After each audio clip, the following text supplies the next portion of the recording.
Hello बच्चों, चलो question पढ़ते हैं। For the question two statements are given, one labelled assertion and the other labeled reason. Select the correct answer to these questions from codes A, B, C and D as given below. Both A and R are true and R is correct explanation of A. Both A and R are true but R is not correct explanation of A. A is false but R is true. A is true but R is false. But see here the assertion is given as a condenser. Condenser का मतलब होता है बेटा capacitor, ठीक है।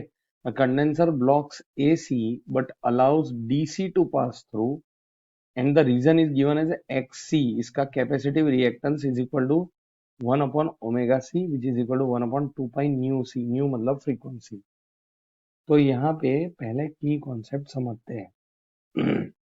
तो की concept हमारा यहाँ पे क्या लगेगा? की कॉन्सेप्ट यहाँ पे लगेगा capacitive reactance, capacitive reactance and frequency. तो इन दोनों के बीच का जो रिलेशन है उसके बारे में हमको समझना है। तो यहाँ पे देखो आप, एक्स सी जो है वो हमारा होता है 1/2 पाई एफ सी। मतलब क्या हुआ? फ्रीक्वेंसी पे डिपेंड करता है। तो यहाँ पे लिखते हैं फॉर डी सी।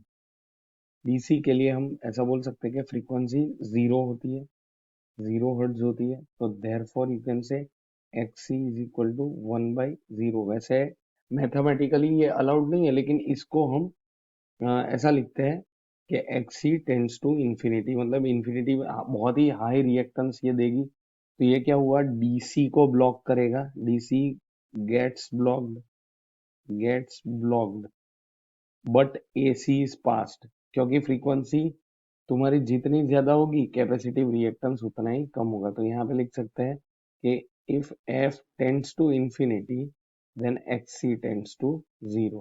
तो ये केस में क्या होगा? AC will pass, AC will pass. अब देखते हैं हमारा एसर्शन क्या दिया है। देखो, कंडेंसर ब्लॉक्स एसी नहीं, ये तो डीसी को ब्लॉक करता है, ठीक है।